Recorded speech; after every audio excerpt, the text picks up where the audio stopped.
56 Angler. So machen wir das. 28 Boote. Wenn's nicht beißt, immer in Bewegung bleiben. 11 Nationen. Unbelievable, 3 Zielfische. Guter Fisch, Kescher. Komm. Und Ja, Mann! ein Pokal. Ja. Der YPC Boat 2026 wird euch präsentiert von Hearty Rice, Feel the Difference, Shimano, Closer to Nature, Closer to People und dem B1 Boot Center. Wir bauen dein Boot.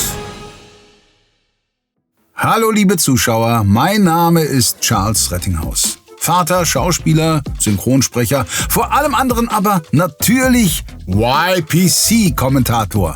Und damit herzlich willkommen zum YPC Boat 2026.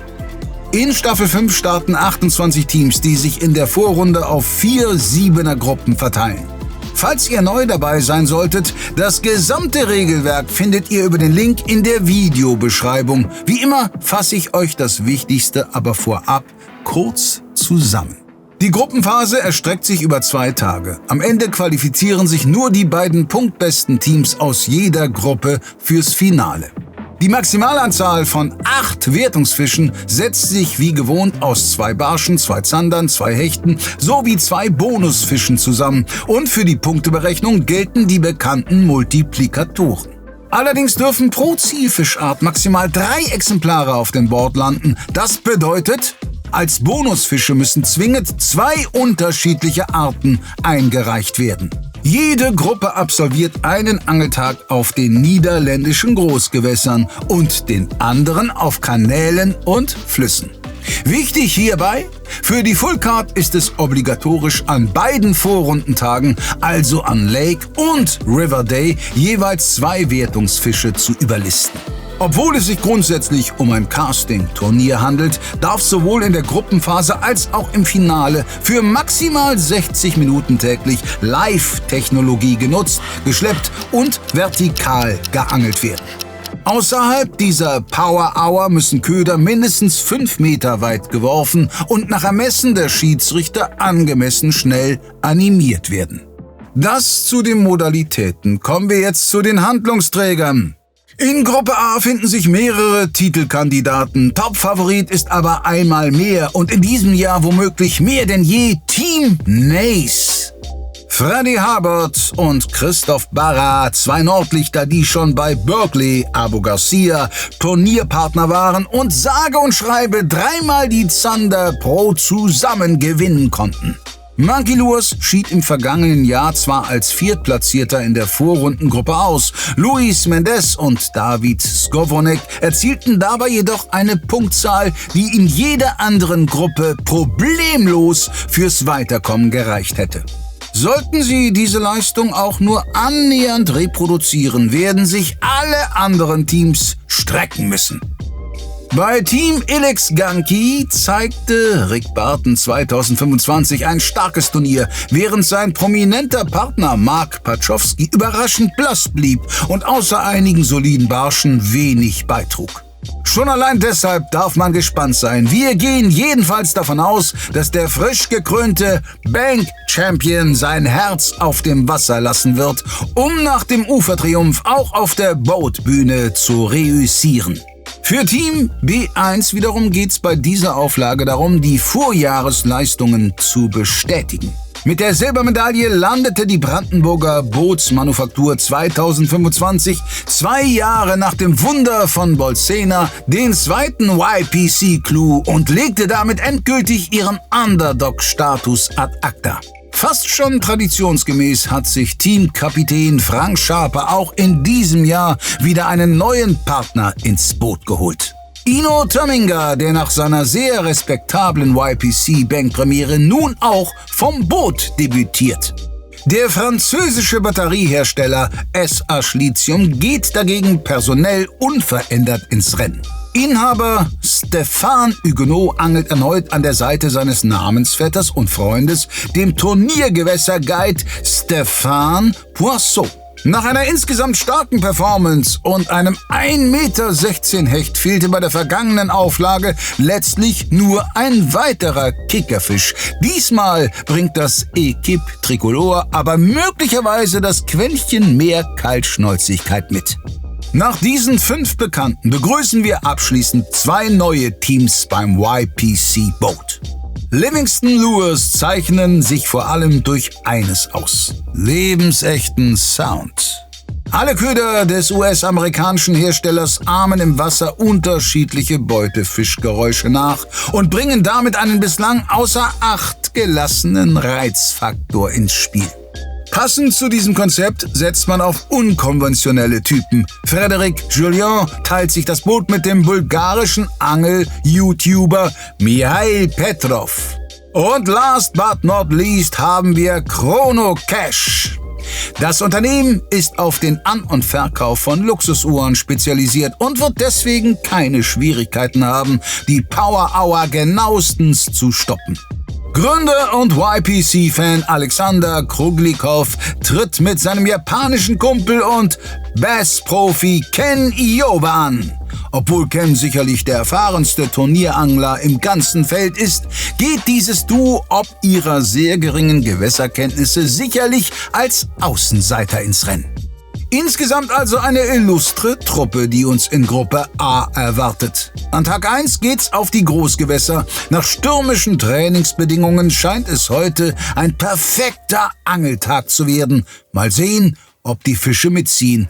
Viel Spaß mit der Auftaktepisode.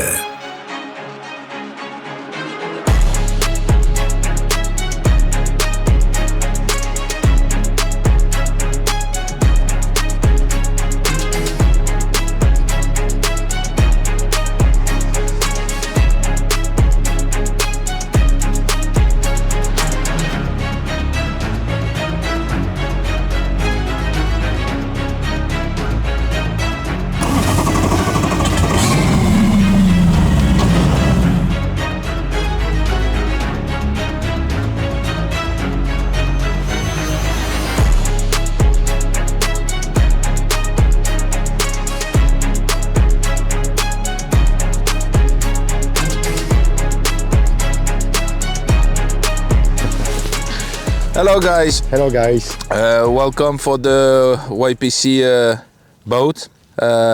Stefan and Stefan, we're gonna try to do our best for this day. We're gonna be complicated, but yeah, we're gonna try to catch some fish and show you the good moon on the boat.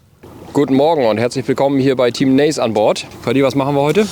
Ja, herzlich willkommen mit Christoph Barrer heute am Start, neuer Teamkollege. Ich habe die ersten 2 Jahre schon mal gefischt, letzten 2 dann ausgelassen und jetzt sind wir zusammen mit voller Kraft und fischen gleich so ein großes Plateau mit dem Crankbait. Morgens werden wir die Fische ein bisschen suchen, die sind so aus Erfahrung relativ verstreut am frühen Morgen und wenn sie sich dann so in 1-2 Stunden richtig schön zentrieren auf den kleinen Plätzen, fischen wir sie ein bisschen genauer aus.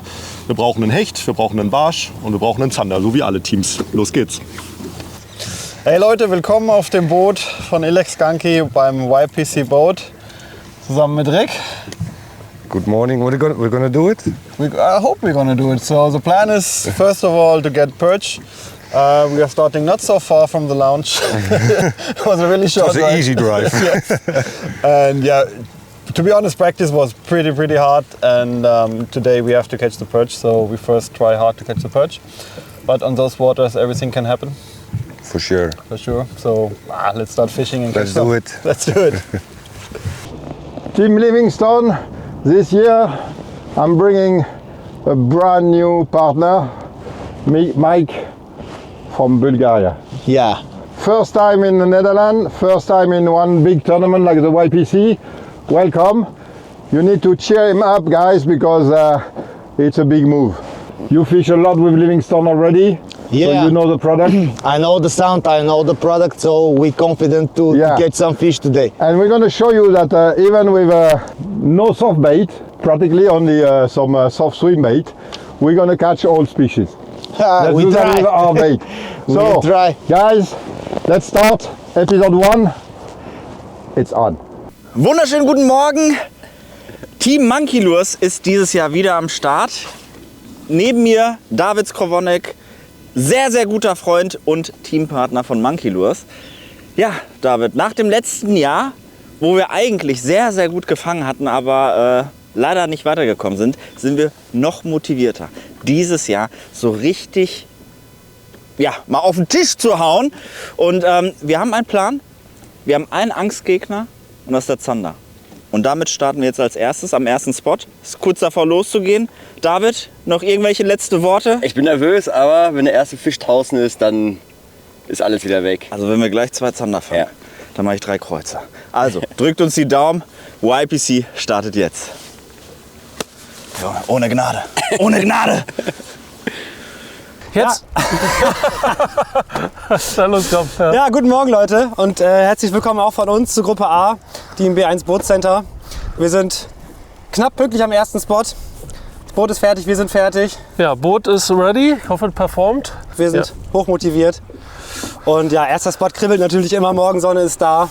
Genau. Wir können es kaum erwarten, dass es gleich 8 Uhr ist. Genau, also dranbleiben, viel Spaß euch beim Zuschauen und let's go. Lot of fish ready. YPC 2025. 2025. Let's go. Yes. Just fishing. We'll do my best. Let's go. So, we're gonna start for the perch today. The target is ready to catch the perch on the lake. They are for us not easy on the river. For that, we're gonna use a Deracoup, 40 grams. I have Fire Tiger, you have the white one. And after, we're gonna go a little bit for pike, oars, and do the power hour in pelagic for the Zander. That's the target. But today, we would like to make the full carp. It's gonna be really complicated, but we're gonna try to do that. Ein paar Sekunden noch, Christoph, dann geht's los. Ja. Aufgeregt? Es geht. Es geht, ne? Ja, noch geht's. Noch. Wenn Noch so nach einer geht's. halben Stunde nicht der erste Fisch im Catcher ist, dann kommt die Nervosität. Okay, 3, 2, 1, let's go. Es ist 8 Uhr. Bist du bereit, Frank? Ja, auf jeden Fall. Also, let's go. Dicke Fische. Dicke Fische. Auf Erster geht's. Spot. Die Zeit läuft. Hier noch der schnelle Positionsüberblick.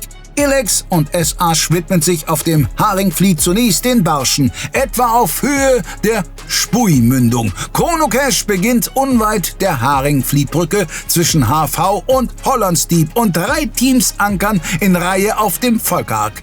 Monkey Lures startet im Westen auf Zander. Freddy und Christoph fächern zentral mit Crankbaits und östlich davon macht B1 mit Frank und Ino erstmal keine konkreten Angaben über anfängliche Vorhaben. Ach ja! Und Livingston fischt ganz woanders, nämlich gut 2 Autostunden entfernt auf dem Goi-Meer östlich von Amsterdam. Ready for start? First cast. Fast cast. Viel Erfolg, Freddy. Yo.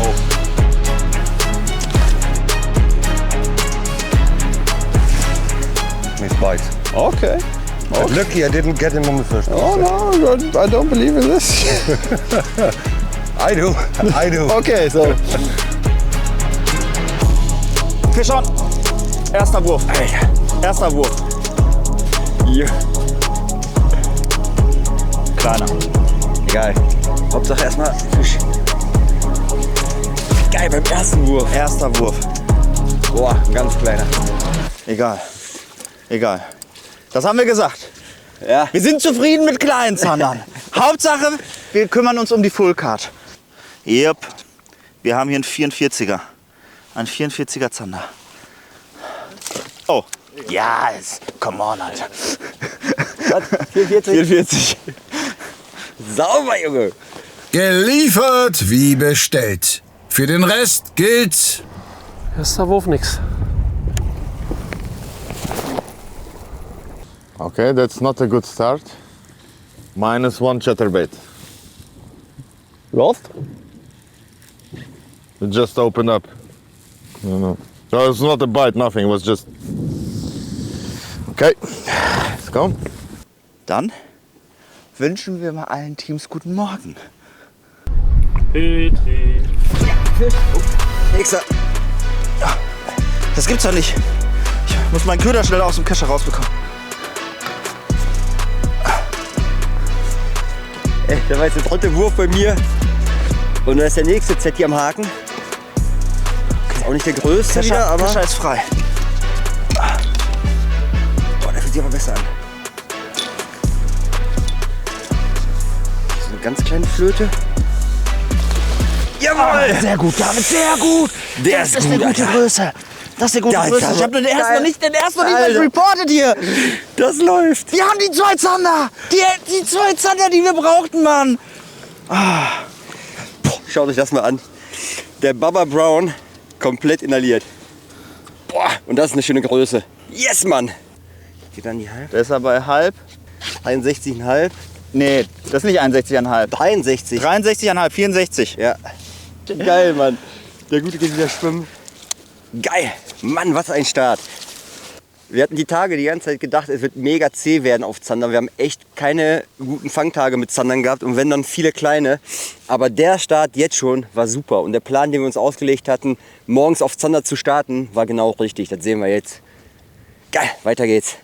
Ja, da Frank jetzt hier mit dem Hardbait anfängt, habe ich von meinem Swimbait jetzt doch noch mal auf einen Gummifisch gewechselt. Ich fische hier einen Fat Louis in 14 cm in einem relativ natürlichen Dekor mit 5 Gramm Bebleit, damit wir so ein bisschen erstmal 2 verschiedene Köder im Wasser haben und 2 verschiedene Aktionen und auch Farben. Und ja, hier ist es sehr, sehr flach. So vereinzeltes Kraut steht hier noch, sodass ich danach auch noch mal ein Chatterbait durchleiern werde. Und dann sollten wir relativ schnell rausfinden, was heute funktioniert, hoffentlich. Wenn irgendwas funktioniert, sind wir ganz opportunistisch und fischen dann auch gern beide das Gleiche natürlich. Aber an dem Punkt sind wir noch nicht. Christoph und ich positionieren uns hier oder haben uns auf diesem Plateau so positioniert, dass wir die Crankbaits möglichst weit mit dem Wind schmeißen. Also jeder Wurfmeter zählt hier, weil der Köder muss schnell auf Tiefe kommen. Deswegen tauche ich die Rute auch bei den ersten Kurbelumdrehungen so tief ins Wasser rein, um die Schnur unter Wasser zu drücken, den Crankbait möglichst schnell auf Tiefe zu bekommen. Und jetzt merke ich, wie er über die Muscheln rattert. Also jetzt heißt es erstmal Wasser abdecken. Bei der Angeltechnik hier kann man mit dem Crankbait einen Zander fangen, man kann einen Hecht fangen oder auch einen Barsch. Also alle Fischarten sind möglich. Und gerade weil die so verstreut sind, die Fische, erscheint uns das erstmal als gute Strategie. 1 Stunde wollen wir das machen und dann kümmern wir uns ein bisschen gezielter um unsere Freunde, die Zander. Während man bei Nace erstmal auf größtmögliche Flächenabdeckung abzielt, steht Team Monkey Lures offenbar auf den Punkt richtig. Ja. Das ist mein zweiter Wurf, ich glaube. Ist auch ein bisschen besser.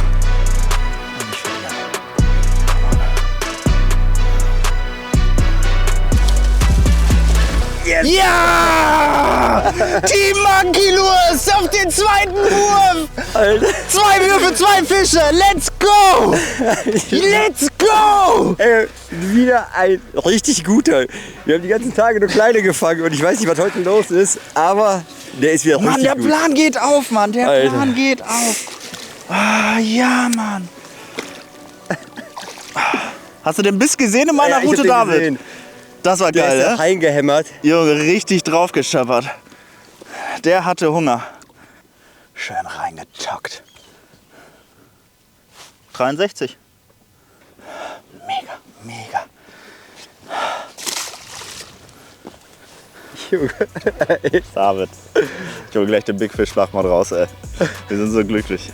Das wäre dann vielleicht doch verfrüht. Trotzdem, 3 Zander in knapp 5 Minuten bedeuten einen Traumstart. Bei David und Luis merkt man die Eingespieltheit. Andere Bootsbesatzungen sind dagegen noch in der Kennenlernphase. Ken, yeah? What are you fishing? Chatter. Is that your favorite chatterbait? Yes. This is my design chatterbait from 10 feet under with skip shot of 4.8 inch. This looks like a shot. Yeah. And you use it a lot in Japan? Yes. Yeah? Yeah. For bass mainly. You're fishing for bass only over there. Yeah. You chatterbait too? Same. For me, different color? The last days showed that chatterbait is in that rough conditions. The fish are not biting. It just passed the WPC. Was not a lot of fish caught over there. I mean, there were some teams performing very, very well, but overall was very hard fishing. And more or less the only thing that brought results was chatterbait, jig spinners. This is what everyone was fishing. But yeah, now let's see. Conditions are getting better. Maybe also the fish is now more into biting. Zeig das mal den Kameramann. Das ist genau das, wo wir sein wollen. Da, wo viel Futterfisch ist, das ist hier der Schleim vom Brassen. Den habe ich eben einmal kurz gerucken spüren in der Schnur. Und genau da, wo die sind, halten sich auch die anderen oder die Raubfische auf. Also diese Ansammlung von Fischen, die haben wir uns gestern hier gezielt rausgesucht und hier uns ein paar Ankerpunkte gemacht, wo die Bodenstruktur passt und wo das Fischaufkommen besonders groß war. Und die Strukturen, die angeln wir jetzt ab und das ist immer ein gutes Zeichen. Heute haben wir nicht ganz so die Möglichkeit und auch nicht die Zeit, hier so viel aufs Echolot zu gucken, um die Fische jetzt direkt heute zu suchen.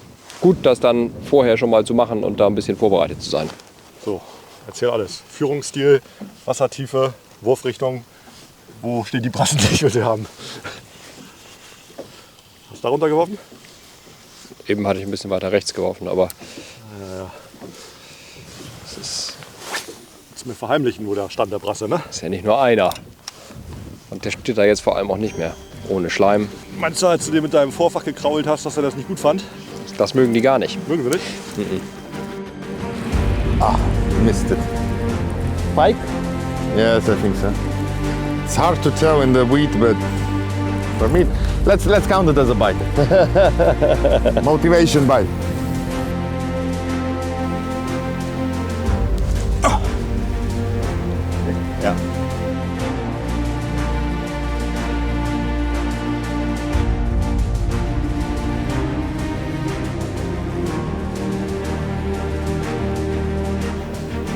Ja, ganz kleiner. Ganz, ganz kleiner? Ja, leider nicht für uns, aber ein schönes Tier, legendär schön. Fisch? Ja, Fisch. Okay, also. Guter Fisch, Kescher. Sehr guter Fisch. Das ist die Zeit. Okay, ich kann sowieso nichts beschleunigen hier gerade. Ja, schön langsam.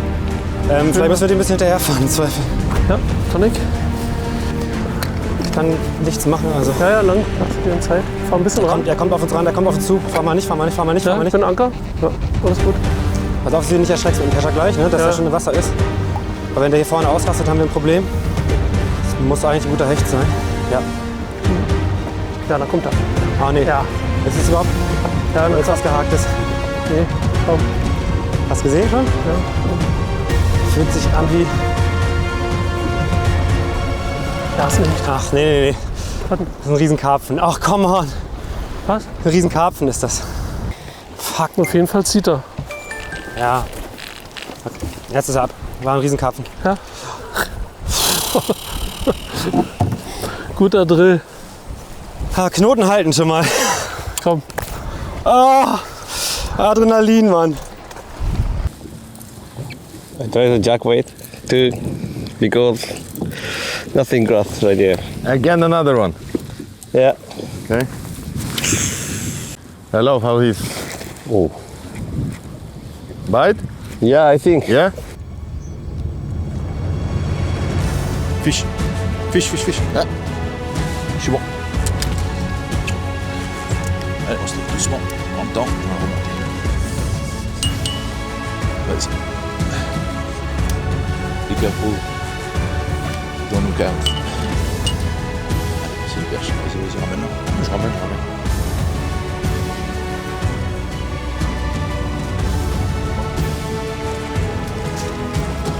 Okay. Okay. 41.5, 42. So I speak for Stefan because he was the one who catch the fish. He catch with the Deraco, the white color, with a little bit pink on the spoon. So we're gonna continue to hammering a little bit and hope to catch a new one. That's good. Tu l'as pris où, près de la bouée ou loin? Là, ouais. Juste derrière. Juste derrière la bouée? Ouais. Ah, deuxième traction. Ouais. Fisch. Fisch noch? Ja.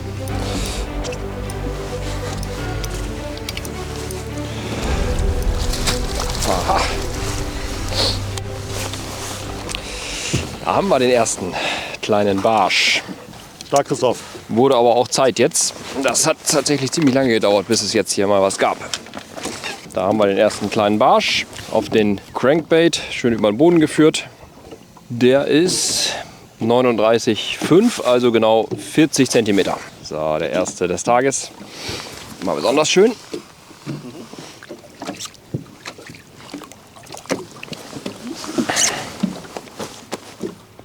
Jetzt müssen wir einen großen fangen. An all diejenigen unter euch, für die dieser Barsch durchaus ein großer gewesen wäre, keine Sorge, ihr seid nicht allein.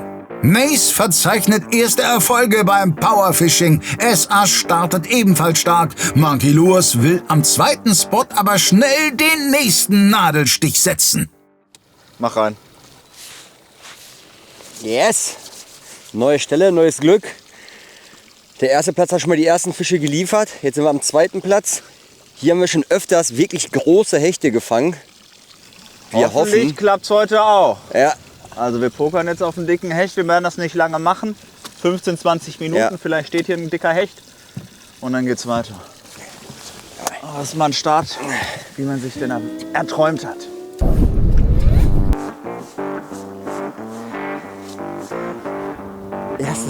Die zweite Stelle. Aber diesmal ist er wirklich ein kleiner Zander. Mal gucken, ob der uns noch was bringt. Boah, den sind wir auch auf voller Wurfdistanz. Oh, ne. Ich glaube, der ist zu klein. Oh.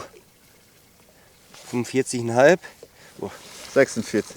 46. Sehr schön. Gut.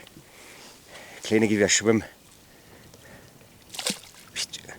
Und da könnt ihr mal sehen, wie es die Tage geregnet hat. Die Bilge läuft jetzt, glaube ich, schon seit 5 Minuten durch. Wir hatten gestern Sturm, Regen durchgehend.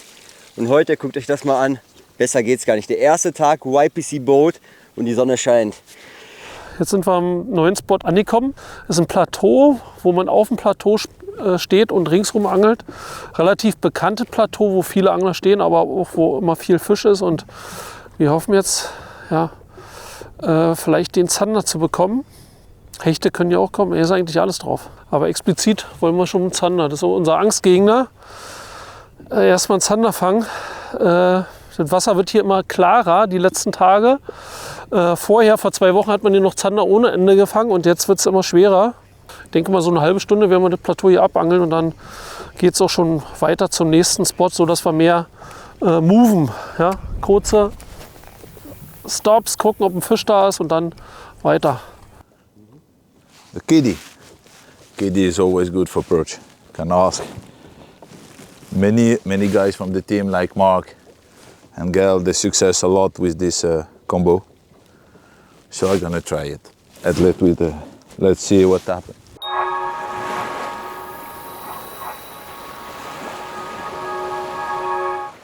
War das hier der beste Angel-Adventskalender aller Zeiten? Eurem Feedback nach wahrscheinlich schon. Ist das wirklich noch zu toppen? Schwierig, aber nicht unmöglich. Zumindest beim Warenwert haben wir uns tatsächlich noch mal steigern können und liegen jetzt bei wahnsinnigen 250 € für gleichbleibende 99,99 plus Versand. Alle 24 Produkte sind jetzt fix und wir haben so krank geile Dekore in Auftrag gegeben, dass ich es jetzt schon kaum noch erwarten kann, eure Reaktion an den 24 Tagen zu erleben. Habe ich gerade 24 gesagt? Das ist natürlich nur die halbe Wahrheit, denn wer letztes Jahr bis zum 28.02. bestellt hat, der bekam nicht nur einen, sondern 2 Real Vibes, also 25 Produkte. Auch 2026 werden Frühbesteller wieder angemessen belohnt, also ran an die Tasten und einen Kalender mit 25 Produkten klar machen.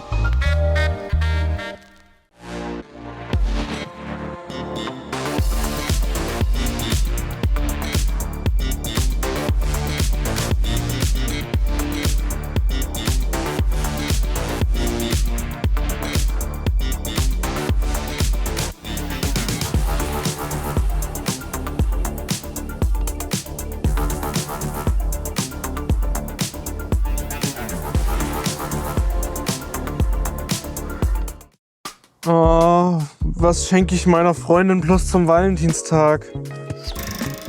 Wir machen den Februar zum Monat der Liebe bei der Anglerschmiede. Alle Online-Kurse zum Angelschein für nur 69 €. Bayern und Hamburg sind abweichend. Sicher dir jetzt deinen Deal? Übrigens gilt das Ganze auch für Gutscheine.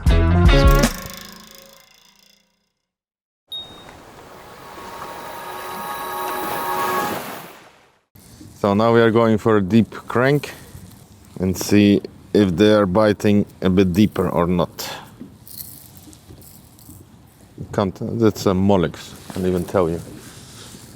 So with Team Chronocache you will not have a lot of advertisement of different fishing brands because we are not interested to sell them. From us you need only to buy watches. And you need a good luxury watch in order to tell the exact time when you need to go fishing. Nächster. Ich glaube, der wird aber noch kleiner sein. Aber das macht Laune. Der zweite Wurf, zweiter Fisch. Den Bubba Brown wäre komplett inhaliert. Das ist deine Farbe, ne, Bubba Brown? Das ist.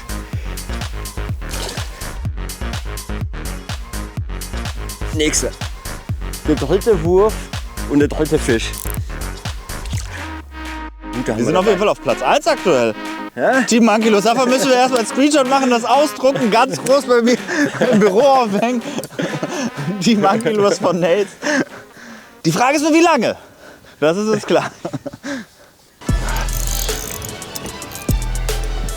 Ein großer, aber auf dem Looper.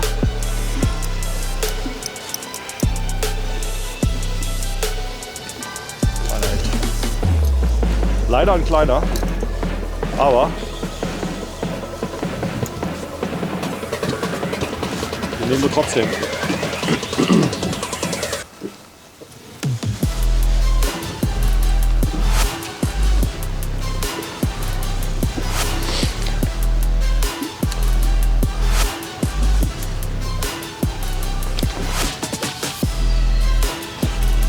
Schöner Biss, aber hat er sich richtig Rolli weggehauen. Fange jetzt an zu beißen, Christoph. Ja. Sehr schön, Freddy. Das ist genau wie wir gedacht haben. Die kommen jetzt in die Beißphase rein, die Fische. Leider müssen wir den Spaß gleich beenden, weil wir noch einen anderen Plan haben. Aber sie werden aktiv. Und wenn sie aktiv werden, brauchen wir den allerwichtigsten Fisch. Und das ist der Zander. Und den holen wir uns gleich. Der hat 74,5. Also 75. Da ist er. Ein ganz Lütter noch. Den würde ich gerne schnell wieder schwimmen lassen. Nace macht Tempo und die bisherigen Äußerungen lassen erahnen, wie genau Freddy und Christoph ihren Angeltag durchgetaktet haben. Eine Minute für Knotenkunde bleibt dann aber doch. Ich kriege mal relativ viele Fragen zu Knoten. Den Knoten, den ich hier mache, der heißt Slim Beauty. Könnt ihr mal bei YouTube euch ein Tutorial angucken. Ist mit Abstand der beste Knoten zwischen dicken Fluorcarbon und dünnem Fluorcarbon. Slim Beauty ist ein Knoten, der ähnlich wie ein FG-Knoten die Schnur greift und dadurch eine höhere Tragkraft erreicht. Deswegen googelt mal Slim Beauty und FG-Knoten. Das sind die beiden stabilsten Knoten für die Verbindung. Der FG ist für die Verbindung zwischen Geflecht und Fluorcarbon, einem dünnen Fluorcarbon, zum Beispiel wie ich das hier fische, ein 0,35er. Und der Slim Beauty ist die richtige Verbindung zwischen dem dünnen Fluorcarbon und dem dicken Fluorcarbon, was hechtsicher ist. So, weiter geht's. Nace, 75er Hecht. Wir haben jetzt einen glatten 40er und 75er Hecht. Ist gut. Hm? Ist gut. Ja. Jetzt löst das noch keine Panik in mir aus. Nein. Die Panik ist nur, dass sie jetzt keinen Fisch beißt. Gestern hatten wir hier so viele Fische, aber vielleicht müssen wir das Boot gleich noch mal ein bisschen versetzen, mit dem Sidescan alles absuchen und dort, wo wir Fische sehen, fangen wir an zu werfen. Unser erster Spot, wo wir uns wirklich sehr Barsch erhofft haben, hat leider nicht geliefert und jetzt geht die Suche los nach dem Barschen. Jetzt werden wir ein bisschen Spot-Hopping machen und gucken, dass wir irgendwie uns 2, 3 schöne Barsche zusammenkratzen, hoffentlich mit irgendeinem schönen Beifang. Die anderen fangen schon ein paar Fische, aber ja, Es ist früh am Morgen, ist Tag 1, das ist nicht beunruhigend. Solange wir auch noch ein paar Fische liefern, ist alles gut. What do you want to catch today? I don't know. I would say, to stay realistic, each of one kind, we should get 3 fish, no? 3 fish? Yes. I want 6 fish today. 6? Okay. Yeah, I think. Okay. Yeah, 2 pike, 2 zander, 2 patch. So let's go then. We start the day around one island there. We have like a top with a lot of grass. But what we saw is that most of the bait fish are really related to the bottom right now. They are not really swimming in big shoal in mid-water. So I took the opportunity to place the boat a little bit outside on the edge. And so like this we can fish the edge of the grass and the deeper part, the plateau, the first plateau in front of the grass. And hopefully we're gonna have a bite there. We go for pike first because the weather condition in the next day is going to be challenging for everyone. So the river day is going to be at risk. So maybe we are not going to access some big pike spots, but more zander and perch on some small place. So the goal today, big fish, big pike. Let's go.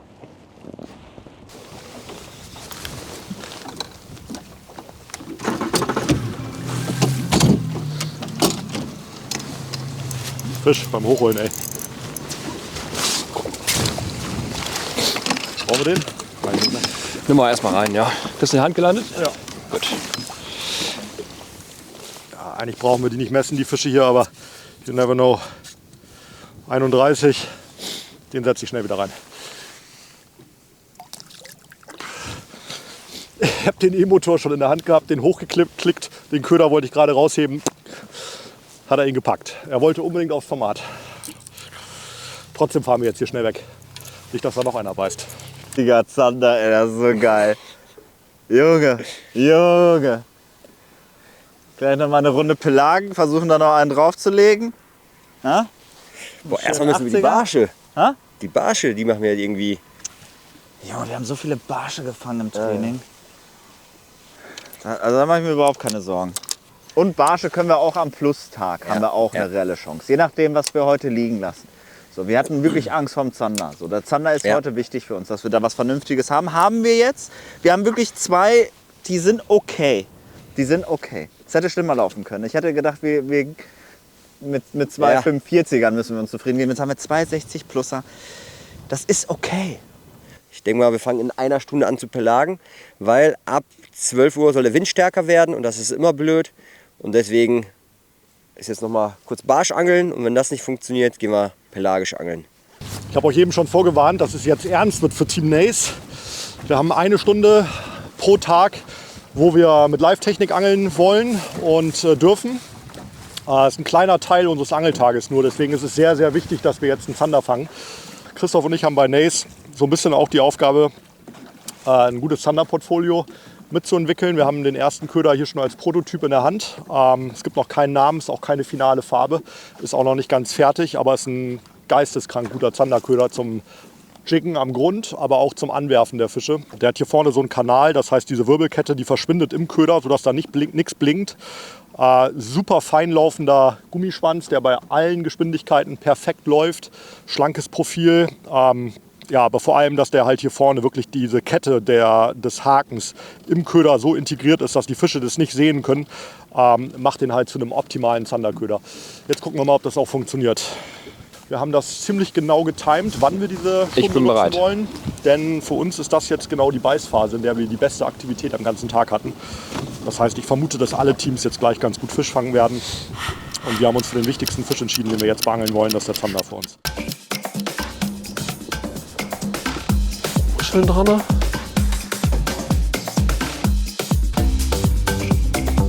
Oh, Ratti.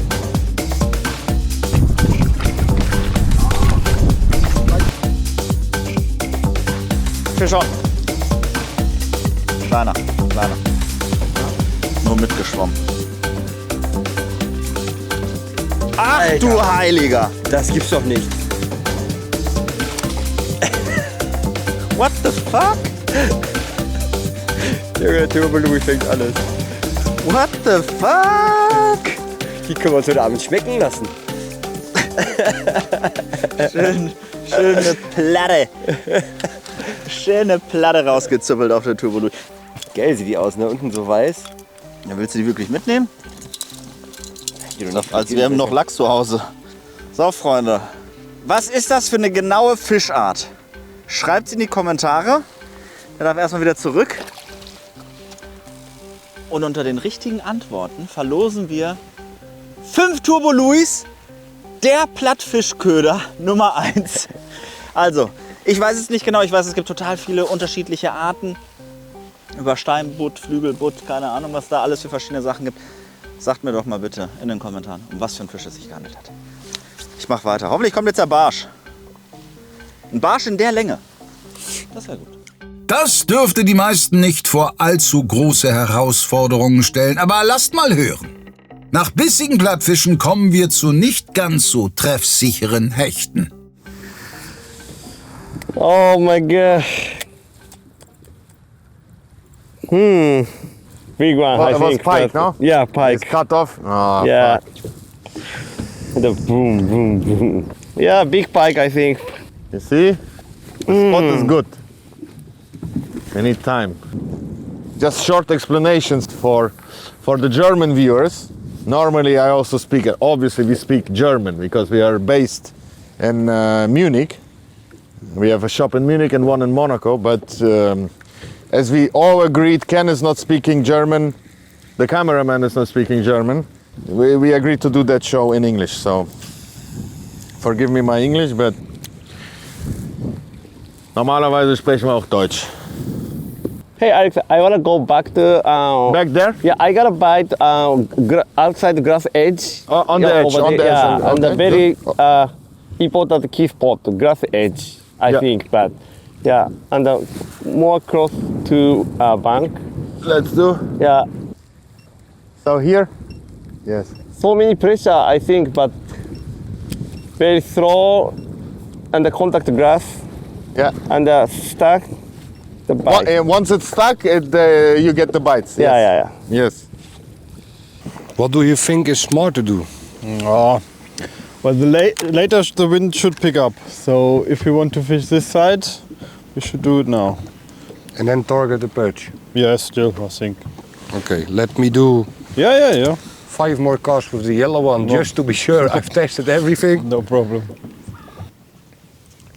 Aber das ist Angeln, da könnt ihr mal wieder sehen. Wir hatten gestern an dem ersten Platz, wo wir jetzt waren, so viele Barsche gefangen. Wir haben gedacht, das wird eine sichere Nummer heute. Und jetzt hatten wir nur kleine Zupfer. Deswegen heißt das jetzt wieder improvisieren, neue Stelle, neues Glück. Und mal gucken, ob hier jetzt irgendwelche Barsche umher schwimmen. Das ist das Gewässer, das ist Volkerak. Aber wir kennen's. Und das Zu sich dann gut. nicht versteifen. Wenn man merkt, okay, heute ist irgendwas anders, habe ich den ersten Biss, dann muss man sich anpassen. Hechtstelle hier gegenüber. Ja? Okay. Machen wir da die Oh, drei. ja, habe ich einen.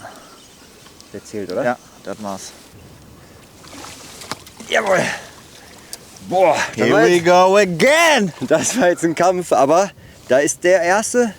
Und ich schmeiß noch mal schnell Ja, dahin. wirf in die Richtung, in die Richtung. So, ich habe jetzt ein bisschen rumgespielt, weil die Fische haben uns im Stich gelassen. Die Farben, die die letzten Tage gut waren, Inferno, Tiger, Chili Cheese, hat heute nicht funktioniert. Wir haben heute einen sehr sonnigen Tag. Ich bin aber beim goldenen Blatt geblieben, habe mir jetzt einen Perch Zilla dran gemacht. Ja, und da haben wir den ersten Barsch für die Wertung. Es ist noch nicht die Kampfklasse, die wir uns erhofft haben, aber es ist ein Start. Mach dich gerade 35. Yes. Der erste Barsch für Team Ankylurs. Adios. Nächste Fisch hat abgehakt. Ja, nicht abgehakt, aber auf der Karte.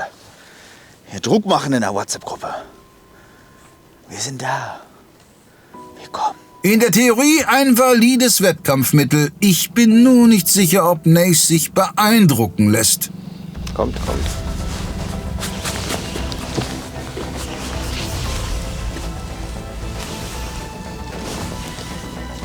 Glaube ich nicht. gemacht, Freddy. Gut gemacht. Ein Zander in der Größe wäre mir lieber, aber auch gut. Ein Hecht, den können wir auch gebrauchen, so ist es nicht. Aber Zander wäre mir auch lieber gewesen, wie Christoph gerade schon sagt. Aber man muss sich freuen, über was kommt und möglichst auch im Kescher bleibt. Oh Mann, ey, der beißt natürlich, ne? Wir haben schon so viel Zander angeangelt, bestimmt noch so 7, 8 Stück. Die gucken nur. Der Hecht muss natürlich sofort den Köder fressen. Das konnte er nicht lassen. Alter, ist mir fast ins Gesicht gesprungen. Habt ihr das gesehen? Das ist ein richtig schön trainiertes Haustier hier. Der weiß schon, wie man die Angler fertig macht. Springt einem einfach ins Gesicht. Mit offenem Maul. Mit offenem Maul ins Gesicht. Ja, das mögen wir. Auf unseren selbstentwickelten Köder. Der funktioniert. Aber schön lang ist er. Jetzt haben wir 87, ne? So, Zander in 87 wäre besser, aber den Hecht brauchen wir auch, von daher alles gut.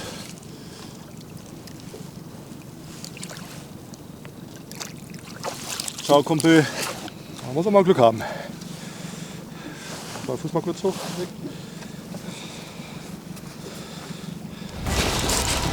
Yes! Yes! Gerade frei das Netz. Gerade frei gemacht das Netz. Das ist auch ein Zander, muss ich sagen. Großer, ne? Ja. Zander. Also kein so ein Riese, aber auch kein 60er.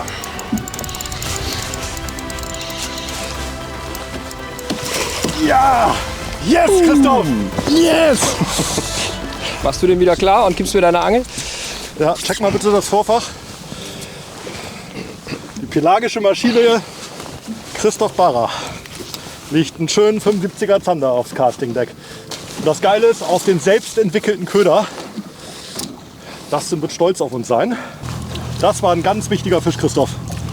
Vielen, vielen Dank dafür. Teamwork. Hat er sich den reingehauen. Schaut mal, Leute.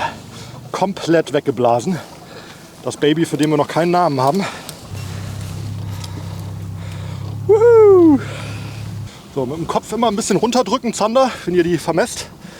Der hat genau 76,5. Christoph, das ist dein Fisch. Ich präsentiere ihn. Mach das mal. Halt den schön hoch, Freddy. Okay. Und rein mit dem Guten.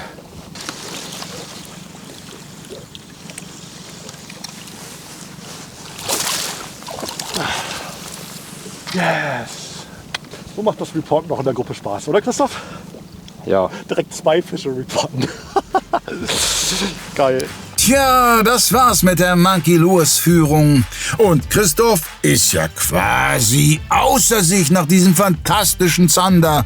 Nays Plan in der Power Hour geht bislang voll auf. Bei einigen anderen Teams keimen allmählich erste Zweifel. Ja, Lus Gamble-Plan ist gut aufgegangen, ey. Richtig nice. Ja, gerade mit Nace war natürlich zu rechnen mit Freddy, das muss man sagen. Der Typ ist schon eine Macht hier. Lus kennt sich natürlich auch super gut aus und die hatten einen riskanten Plan, der gut funktioniert hat. Wir hatten das Gefühl, wir haben nicht so einen riskanten Plan. Bisher. Krass, dass uns die anderen Teams auch noch nichts gefangen haben. Ne? Das ist ja erstmal gut. Ja. In dem Sinne. Fisch, Fisch, Fisch, Fisch! Fisch!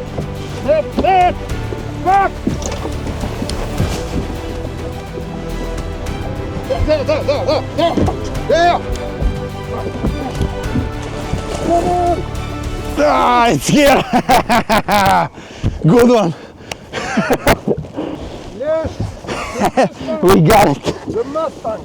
73? 370. Yeah, I told you. Yes. The first one. The first one. Short bite before. This one, beautiful. Let's release it and I'll explain you how we make it. So, this bite came with the Mustang. Of course, you have the EBS system inside. The bait fish sound included inside the bait. So that's the first thing about the Livingston. And also the cool thing is the Mustang with a massive paddle tail is really kicking a very good rolling action. It's really a little bit in the style of the Swedish shads. But you can notice that I put a remote weight there because I want to keep totally free my bait, and I don't want to kill the rolling action, because if I put this John weight on the belly there, then I'm gonna kill the rolling action much more. So I don't want to design lures that have a good kicking action and kill it. So try it, maybe you're gonna catch some pike. Now I need to catch some more. It's difficult for us this morning. We don't arrive to catch many perch. We catch only one, so we try now for pike. And yeah, we make a bigger lure. We need to score a little bit some point because everyone catch good fish. So we are in difficulty now. So we need to catch some fish, more than one perch.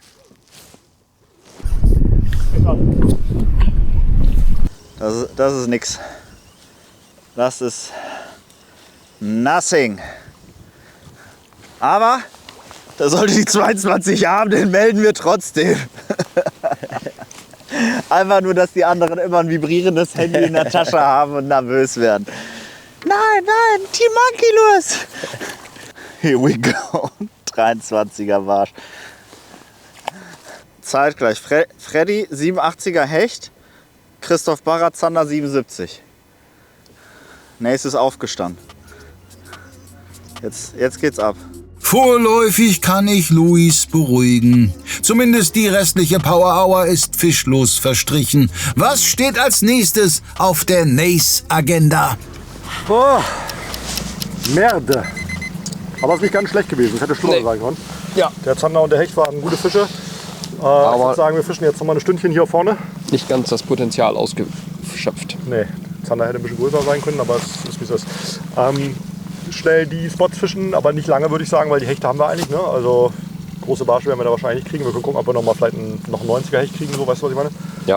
Also noch mal fischen schnell, aber mehr als eine Stunde würde ich hier nicht verbringen. Nee, dann fangen wir jetzt hier an, wo wir jetzt hier sind, auf der Spitze. Einmal schnell fischen, Stunde, paar Ankerplätze. Ja, wir stellen uns direkt auf die Spitze, würde ich sagen. Dann Zander fischen, gucken, dass wir den Zander auf jeden Fall noch kriegen. Und dann würde ich sagen, gucken wir, dass wir die großen Barsche gezielt angeln. Na? Ja. Gut.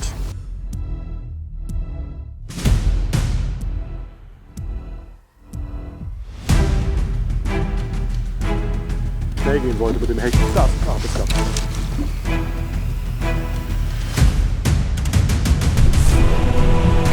Fisch. Sehr gut. Oh ja. Ist der Fischer? Ja, ja. Sehr gut, Ino. Ja, so ein schöner. Komm, bring den Kescher rein. Ja, alles gut. Ja. Ich bring ihn dir. Ja, alles gut. Ja. Sehr geil. Mann, ey. Mann, ey. Befreiungsschlag. Fucking hell, Alter. Mann. Mein erster Fisch im YPC Boat. 79 habe ich hier. Okay. So, den Fisch. Uiuiui. Der wollte schnell wieder weg. Oh, erster Fisch. Petri. Schön Ino. Ja. Super. Eine Sache, die wir gestern auch gelernt haben, ist, dass die Hechte hier einen Fat Louis und Vanilla Cognac ganz gut finden. Und wenigstens das ließ sich jetzt reproduzieren von gestern auf heute. Also das hat hingehauen. Damit machen wir, glaube ich, auch erstmal weiter, damit wir ein bisschen hier in unser Mojo kommen. Und dann sehen wir von da aus weiter. Ich bin ein bisschen befreit jetzt. Ein bisschen. Herrlich. Zittrige Knie habe ich trotzdem. Glückwunsch an Ino zum Debütfisch, sicher kein ganz schlechter. Nachdem Monkey Lures im letzten Jahr am Ende allerdings mit 739 Punkten ausgeschieden ist, lässt sich Louis' Einordnung zumindest nicht komplett von der Hand weisen. Halt 79er Hecht ist halt nichts. Ist auch kein Fisch. Du kannst nicht einen Fisch haben mit weniger als 80 Punkten. Du musst ja schon ein Average haben von... Ja. Die Zander sind halt einfach gut, ne? Wir müssen jetzt auf jeden Fall 2 gute Hechte irgendwie bekommen.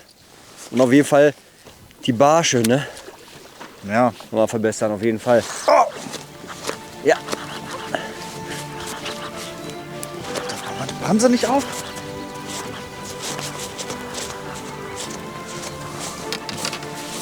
Junge.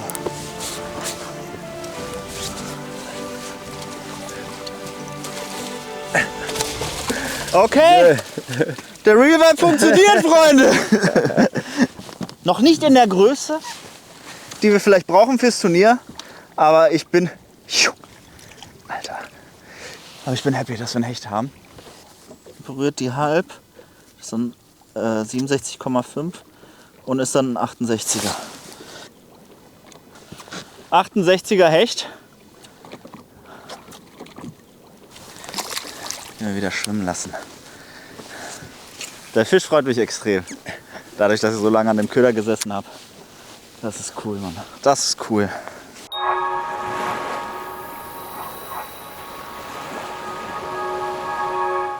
Dieser Köder bringt dich garantiert zum Hecht. Der Köfi Real Vibe.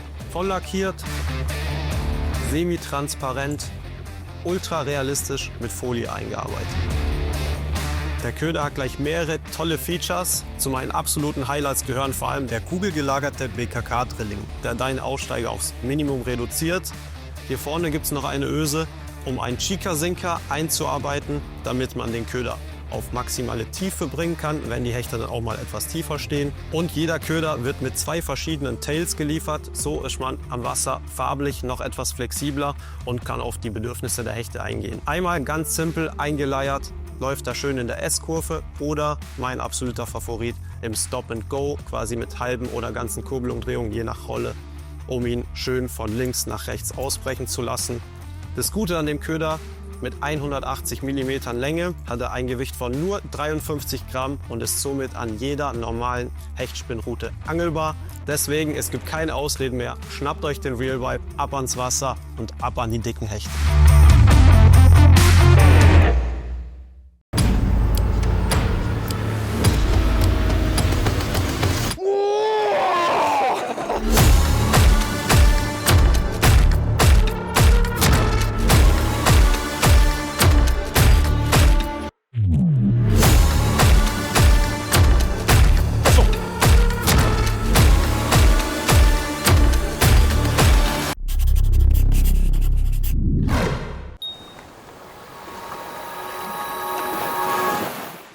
We're gonna start the power hour with a little bit fishing with the live scope, and we will see what happens. It's really difficult for us, so yeah, we need to find maybe some fish. We're gonna try like that.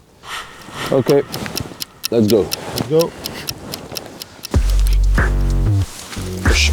Fisch? Ja. Barsch, ne? Könnte sein.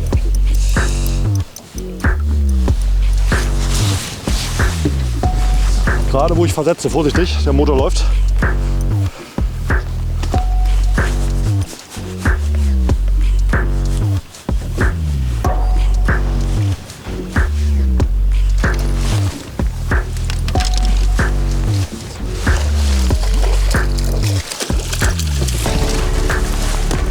Schön. So. 34. Dann lassen wir den schnell wieder frei. Fisch.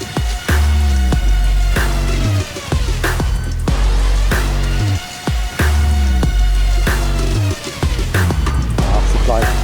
Brauchst du nicht peppern? Nee. Nee. Okay.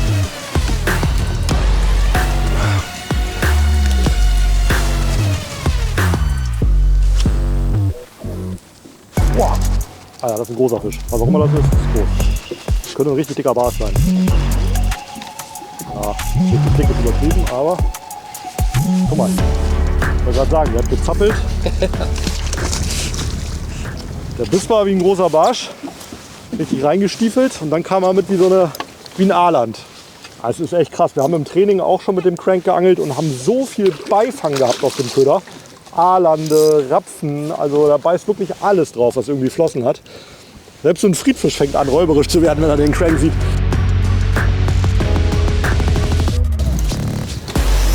So, echt.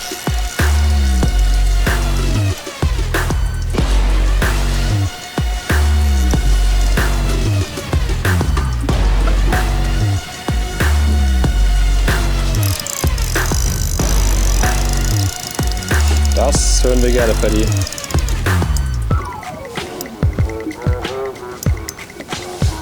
Muss keine Fritte sein, ich weiß es noch nicht, aber ich glaube, der ist nicht groß, aber ich kann mit einer 4 Kilo Schnur halt auch nicht so viel Druck machen, dass man mal spüren kann, ob er kommt oder nicht.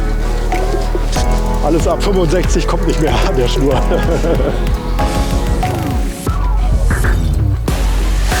Das ist Paddys Motto.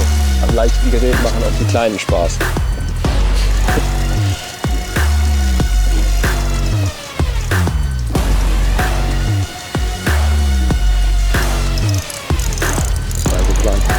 Aber ist okay.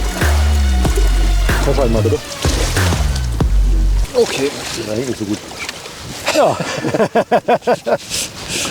Das war gut. Das ist ein 90er. Ja? 85. Ah, stimmt. Aber sehr schön. 91. Yep. Wie viel? 91. Sehr schön, Paddy. 91er Hecht auf den Nace Crank an der Kante gefischt. Und da schwimmt er. Das ist genau der Plan. Wir haben so einen Barschplatz, wo aber relativ viele Hechte mal kommen. Und jetzt haben wir einen, was war der, 87 glaube ich, ne? Jetzt einen 91er Hecht. Damit können wir eigentlich zufrieden sein für heute mit den Hechten. Vielleicht kriegen wir noch einen dickeren, irgendwie beim Barschang in der Zweifang. Aber das ist erstmal schon mal nicht schlecht. Nicht schlecht, sagt er. Freddy und Christoph stehen nach wenigen Stunden mit der Maximalanzahl für Tag 1 da und 4 dieser bisherigen 6 Wertungsfische sind mindestens konkurrenzfähig. Sicherlich ganz gut fürs eigene Gemüt, dass Stefan und Stefan aktuell auf andere Bildschirme als ihren Handy-Display fokussiert sind. Hello? Ouais, mais ça a tourné. Attends. Ça a tourné. Okay, next. So what I noticed this morning, we don't have much fish compared to our team, but the short bite that I got and the pike that I get them both around some school of bait fish that was really laying on the ground. So now instead of really fishing super slow close to the bottom, what I'm searching is to see if around this island I found some other spots. So where I can locate some bait fish. Here I see some there, so I'm going to mark them on the side imaging, and I will be able with the Humminbird network to go back to the exact spot and then stop maybe 20 meters before and then start to cast in direction of the fish.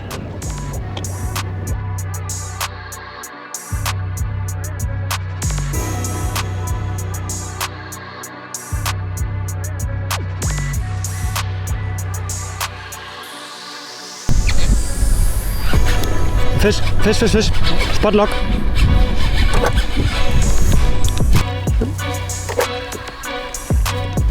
Sehr schön. Sehr gut. Kein Riese, aber das ist echt. Das ist nicht. Top. Das ist ein großer Zander. Ja. Nice. Fühlt sich aber heftig an. Vielleicht doch kein so kleiner. Nichts bei mir? Nee, auf den Fisch wieder. Kommt der? Oh, ist ein guter. Das ist ein guter Hecht. Er ist sehr knapp gehakt. Ja. Du bist bereit, ne? Ja, ich bin bereit. Ich sag dir, wenn er kommt. Guter Fisch. Okay, kannst du ins Wasser? Gut, ja. Kannst du ins Wasser? Ich fühle ihn dir sanft drüber, dass er sich nicht erschreckt. Ja, eingelöffelt. Sehr gut. Mann! Top. Geil. Zweiter Hecht. Zweiter Hecht, Mann. So schnell jetzt. Schöner Fisch. Ja, ist ein schöner Fisch. Auf den Köder wieder. Ja, ja. Den wollen sie im Moment. Ich glaube, du kannst gleich doch Swimbild angeln. Ja, ja. Ich will die erstmal voll machen. Das ist schon besser. Bist du ready? Ja, komm. Und go. Sehr gut. Das ist ein Meter. Und ist er dran? Ja, ist dran. Meter 4,5, siehst du das? Ah, nicht mehr. Ja. Ist 1,4 Meter. Der verletzt sich sonst. Sorry, aber... So, der Fisch musste schnell zurück. Ihr kennt das ja vielleicht, dass die dann so anfangen wollen, sich zu schütteln. Und dann ist die Chance echt immer groß, dass sich so ein Kiemenbogen irgendwie im Finger verhakt oder so. Das wollte ich nicht riskieren. Also sorry nochmal, dass ich euch den nur so kurz präsentiert habe. Aber ich bin überglücklich, richtig guter Fisch. Die Größe, die wir uns natürlich gewünscht haben. Wir haben hier ohne Haken gefischt gestern. Und wenn man dann so einen richtigen Einschlag bekommt, dann denkt man schon, oh, die müssten größer sein, aber man ist sich nicht sicher. Wir driften hier über ein Krautfeld, wo wir so 2,5 Meter Tiefe haben. Das Kraut steht so bis zur Hälfte der Wassersäule und ich leier dann da drüber. Immer noch mit dem Fat Louis. Und Frank hat auf Barsch geangelt parallel. Ja. Aber ich glaube, dass wir uns jetzt erstmal auf die Hechte einschießen. Genau. Vielleicht kriegen wir noch gucken, dass wir die voll machen mit vernünftigen Größen und auch ein bisschen ins Turnier kommen, auch mental. Auf jeden Fall. Aber auf jeden Fall geht es schon besser lang. Die ersten 2 Stunden waren echt... kennt man ja, wenn man anfängt, Spots, die geglaubten Spots funktionieren nicht.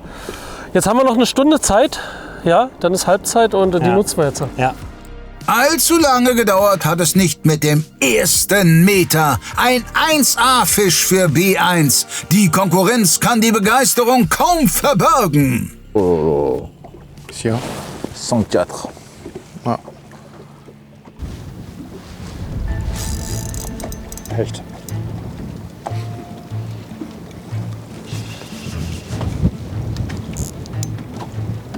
Ein bisschen Glück ist der besser, weiß ich noch nicht.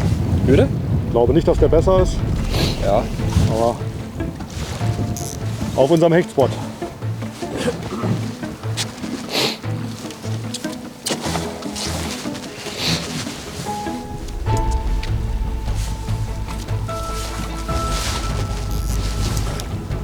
Mal hier vor dir hin, ne?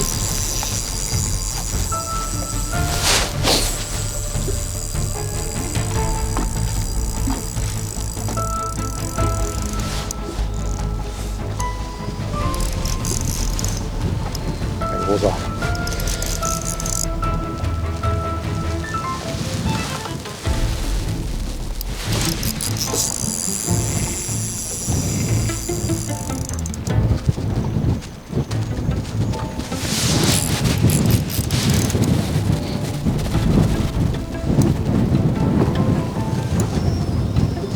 Kein Upgrade. Lass ihn wollen wir keschern? Nee. Nee, lass mal. Pack ihn im Nacken. Der macht nur Ärger.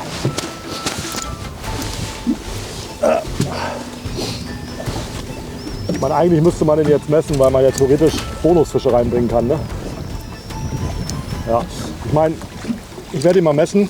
Ja, okay. Einfach nur, weil es fürs Leaderboard natürlich wichtig ist, dass wir die ganze Zeit vorne stehen.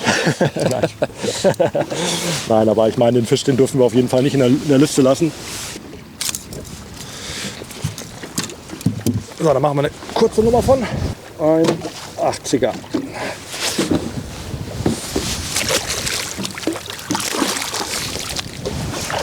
Ganz wichtig, die Hechte haben so eine Beißphase. Fisch. Da hängt der nächste. Von einer Stunde ungefähr. Und deswegen haben wir eigentlich gedacht, dass wir jetzt die Hechte angeln. Auch ein Hecht, ne? Ich glaube ja.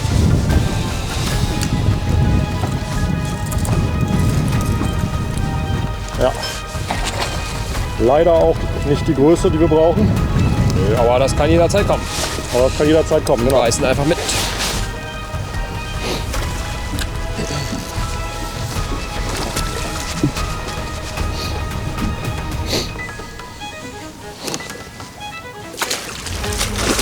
Mess den auch mal. Ja. So. Sehr schöner Hecht. Zumindest von der Färbung her. Und der hat 76, glaube ich. Okay, dann darf der schnell wieder schwimmen.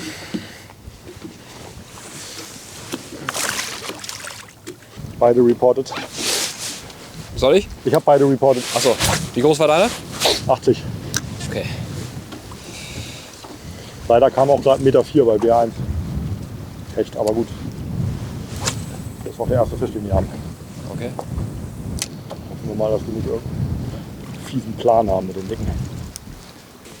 So, dritte Stunde ist vorbei. Wir haben uns den Tag wirklich aufgeteilt in verschiedene Bereiche. Erste Stunde war Zander, zweite Stunde war Barsch, dritte Stunde war Hecht. Ja, das hat zuletzt nicht mehr so gut funktioniert, aber ja. Deswegen haben wir jetzt nach dem Hechtangeln jetzt wieder vor, auf Barsch zu angeln. Wir müssen einfach gucken, wann werden die vielleicht ein bisschen aktiver heute, die Fische. Wir brauchen definitiv heute 2 40-Pluser. Team Nace hat schon brutal gefangen, also da hätte mich auch schwer gewundert, wenn nicht. Die sind gefühlt schon gesetzt fürs Finale. Jetzt müssen wir uns noch anstrengen, dass wir dann den 2. Platz wenigstens machen. David. Ja, aber jetzt haben wir viele kleine Plätze. Das heißt, jetzt werden wir ganz schnell viele kleine Plätze abangeln, kleine Berge, kleine Spots, die wir haben. Und einfach mal gucken, ob da irgendwo Fisch steht, die vielleicht ein bisschen aktiver sind. Ja. Spothopping. Ja. Das ist jetzt der Plan. Ihr werdet uns jetzt nur noch so Tiki-Taka über den ganzen See hin und her. Man ist richtig schön Ping-Pong hier auf dem Gewässer.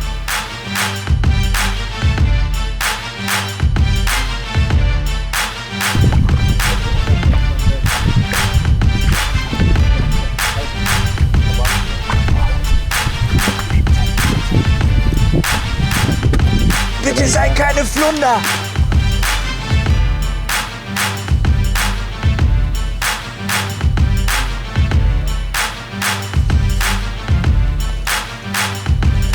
Oh.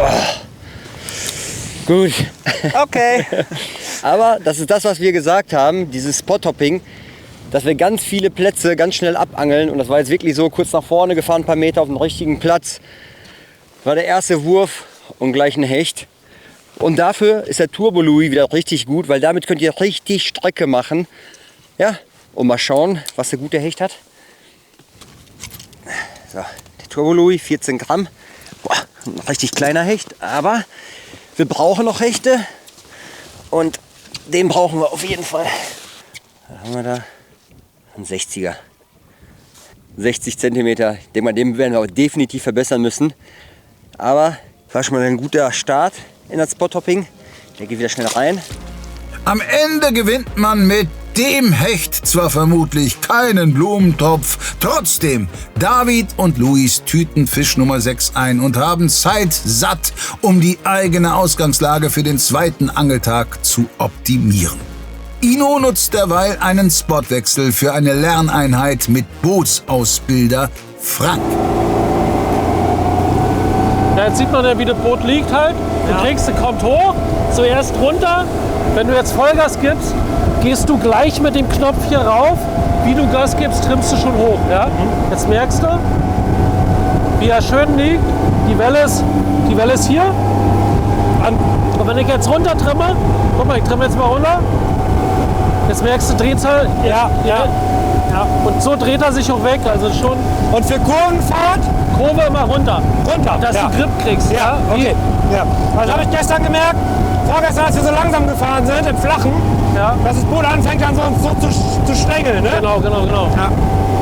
Das ist dann so grenzwert. Das ist natürlich die letzte Ende der Geschwindigkeit, der Höchstgeschwindigkeit. Und da musst du dann immer wirklich. Ja, genau. Ja, okay. Okay, finish. Go. So now the power hour was really a big success. So yeah, we just tried to find another way, but it's really not easy. We maybe chose the wrong leg. We need to continue to fishing, and we will see what happens. We try a little bit now, fishing a little bit more to the shallow. We're fishing the edge, and it was not okay for some shoot. So yeah, we're back on the shallow, and we will see what happens. Lass mich raten, es ist 10:45 Uhr? 11:03 Uhr.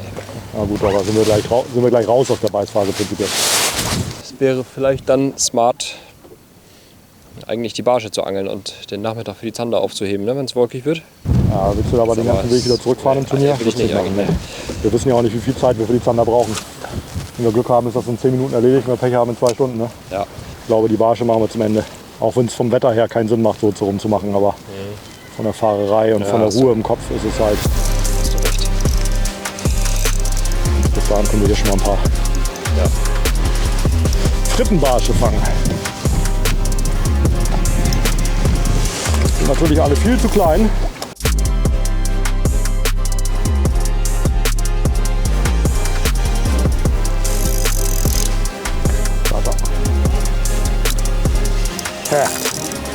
Weg, scheiße. War kein großer.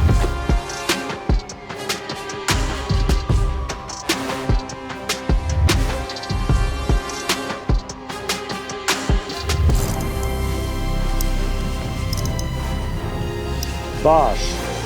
Groß? Nee. Klein? Klein.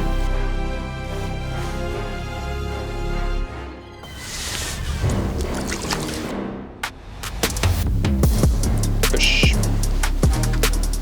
Barsch. Was dann? Nee. Ich glaube, den dürfen wir so wieder freilassen hier. Ja. Der kann schnell wieder rein. Aber gestört, wie gut die beißen.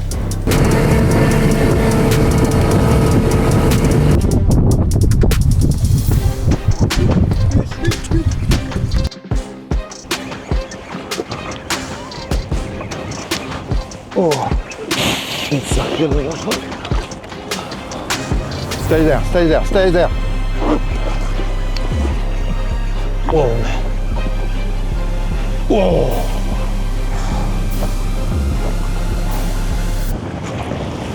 Oh, landed. Perfect. Oof, nice. Nice. Yes, yes. Measure board, please.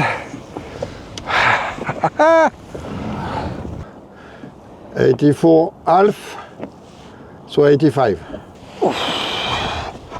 Yes. Finally. Let's release this one. Allez. Up, up, up.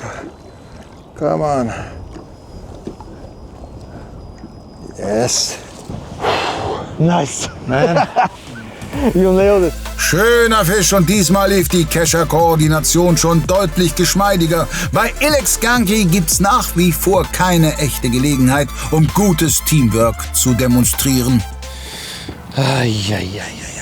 Unbelievable, huh? It's really unbelievable. No bite. Maybe Volkarak have been better solutions. Not sure if what we should do. I really don't know. Well, we have now around the highest point. Yes. Ah, fuck. Bite? Yeah, but it's a tiny fish. Maybe we should go back to the place where we started. Yeah. Because all the other perch things we have been trying here didn't work. Ja, so let's go. Sieht so aus im Moment, als würden wir die erste Folge ohne Fisch beenden. War die falsche Entscheidung getroffen heute Morgen. Wir haben überlegt, also grundsätzlich haben wir überlegt, ob wir auf Volkarak fahren oder Haringvliet. Vielleicht hätte man am Volkarak mehr Erfolg gehabt, aber bekanntlicherweise ist das Gras woanders immer grüner. Deswegen fahren wir jetzt nochmal zurück, wo wir heute Morgen gestartet sind, in der Hoffnung, dass jetzt mit der hohen Tide da die Barsche aktiver sind. Und wenn das nicht funktionieren sollte, dann müssen wir uns wirklich Gedanken machen, ob wir nicht doch noch mal das Gewässer wechseln. Aber ob es dann da besser läuft, wird man sehen. Naja, die Zeitform ist hier falsch gewählt. Man hat schon ziemlich genau gesehen, dass es auf dem VK besser läuft. Vor allem bei einem Team. Ja. Haben wir da einen, ne? Besserer Fisch? Besserer Fisch? Ja. Eine kleine Haken. Ja.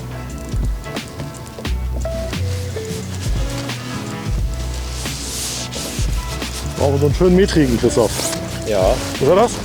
Ja. Ja? Komm her mit deinem Netz.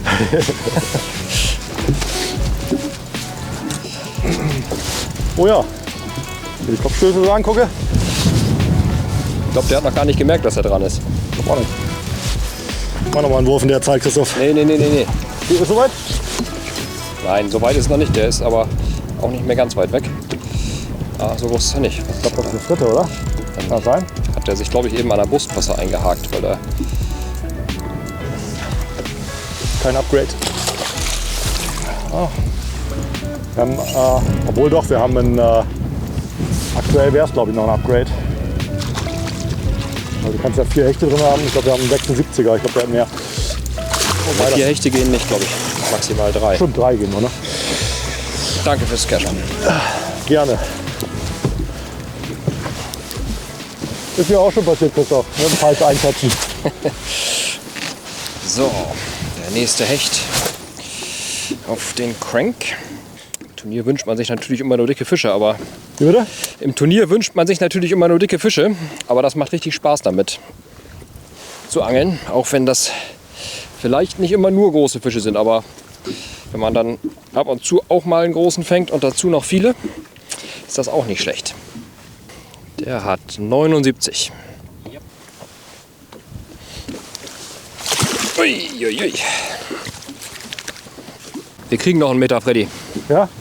Wenn wir so weiter fischen, glaube ich, ja. Es beißt so viel.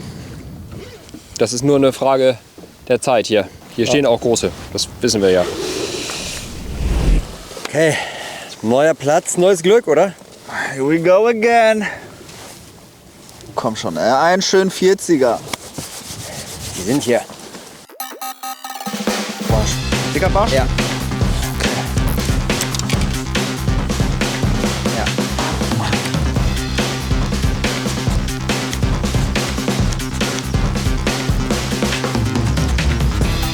So dick, aber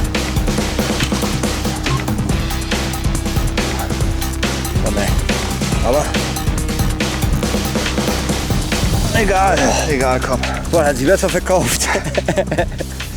Aber da ist der nächste Barsch. Ich schmeiß mir schon mal einen aus der Wertung, das ist schon mal gut. Jetzt mal schnell. Ich habe auch einen. Auf dem kleinen. Gut, dann haben wir 33,5, 34er Barsch. Geht schnell wieder rein. Ja, Akkordarbeit. Ja. Ich habe einen richtig kleinen. Den können wir als Köderfisch benutzen. Ach, da ist er. Gott sei Dank.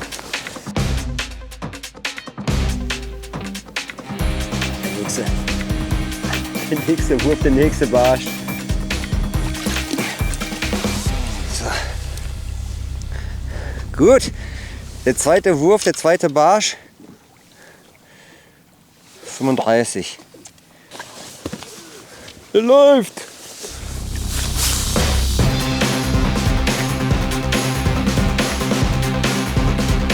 Ready? Ready, Freddy? I'm ready. Yes, it's more, but it's quick. It counts. It counts. I go lighter than Fred, the same montage like his, but I put not 20 gram, I put 6 gram. Small weight, small fish. I will put 30 next time. It's beautiful. 57, so the work works, and I'm happy with the first pike here.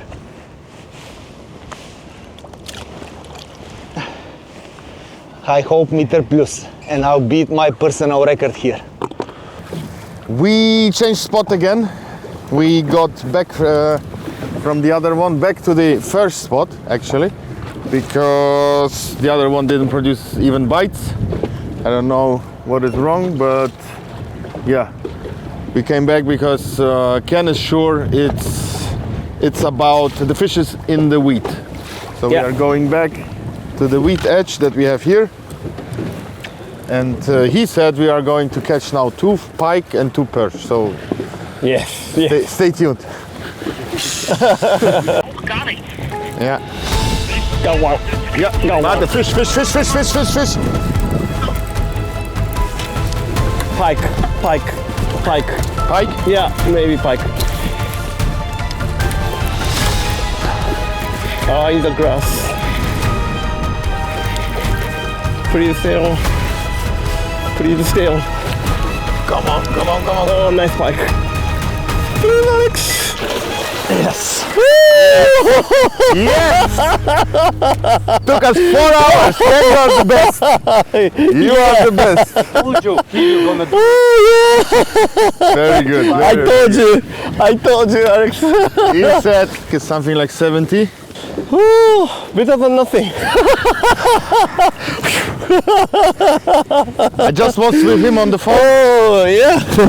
I just was with him on the phone, and he said if I would be you, I would not change spots. I would fish that one the last 4 hours, forth and back as it goes. Go. Yeah. You know how to grab it? Yeah. Yeah. Yeah. Rookie. I'm rookie.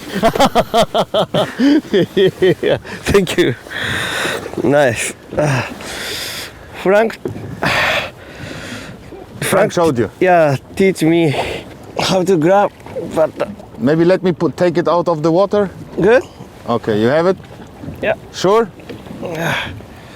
Okay. 75. Yeah, I'm very happy to come back here. Yes. Aufrichtige Freude über einen 75er Hecht. Schön zu sehen, aber auch in sportlicher Hinsicht wichtig, wenn man die Full-Card-Chancen nicht am ersten Tag verspielen will. 6 more fish.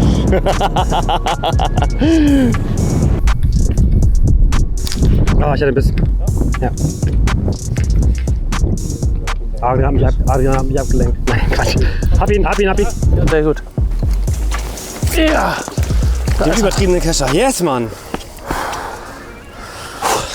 Den großen nicht geschafft. Ganz langsam, Da ist er. ganz langsam gefischt. Jetzt läuft langsam der Plan. Ja, Schön. die Ist auf Maschine jeden Fall- läuft ist auf langsam jeden an hier Fall bei mir. Ups. Schöner Barsch. Den einmal aufs nasse Board bringen. Ja, so mit 30er dürfte das sein. Aber wenn ich so sehe, was heute am Barschen gefangen wird, ist das gar nicht so schlecht. Mit großen Fischen haben wir uns auch die letzten Tage schwer getan. 32. Schöner Fisch. Dick ist der. Mann. Schnell wieder zurück. Ja, mag auch an den windigen Bedingungen gelegen haben, aber tatsächlich war so in den letzten Tagen so das Finesse-Angeln, was man sich halt immer vorstellt, auf große Fische gar nicht so effektiv, sondern vor allen Dingen Strecke machen, entweder mit so Bladed Jigs oder eben Jigspinner. Und wir fischen hier gerade beide das relativ neue Modell von Monkey Lures, den Turbo Louis in 14 Gramm. Aber genau, deswegen machen wir das jetzt gerade und wirklich ganz langsam über den Grund geführt. Wir sind hier auf 6 Meter, glaube ich, ne? Und ja, hat kurz angetickt und dann war er dran. Fisch. Das kriegen wir reproduziert und die Antwort ist ja. Fisch. So werde ich Großer gerne unterbrochen. Fisch. Großer Fisch, ja? Willst du nach hinten gehen? Ja, macht was auf jeden Fall. Größerer Fisch. Ja, in den anderen Kescher hängt leider ein Köder. Ich hoffe, dass der hier reinpasst. Hast du den Motor Nee, ist aufgefangen? auf jeden Fall kein Barsch. Nee. Ist ein großer Hecht. Dann mache ich erstmal hier, das versuche ich mal fertig zu machen. Sag Bescheid, wenn ich mich beeilen soll. Na, warum nicht zum Staffelstart mal auf einem Cliffhanger enden? Was Frank da am Haken hat, seht ihr nächste Woche. Abschließend ein Blick auf den aktuellen Zwischenstand. Nächst geht die Sache bislang ultra professionell an. Dahinter sind aber auch Monkey Lures mit soliden Sandern und B1 mit dem ersten Meter-Plus-Hecht des Turniers gut gestartet. Livingston konnte immerhin das Minimalziel schon erreichen. S-Asch und Chrono Cash sind auf dem besten Weg, es ihnen gleich zu tun. Nur bei Alex Ganki lag man mit der Anfangsstrategie offensichtlich komplett daneben, weswegen am Nachmittag schon ein gewisser Druck auf Marks und Ricks Schultern lastet. Kommenden Sonntag um 18 Uhr geht's auf diesem Kanal weiter. Wir freuen uns wie immer über Likes, Kommentare und Einkäufe bei hechtundbarsch.de. Danke fürs Zusehen und ciao.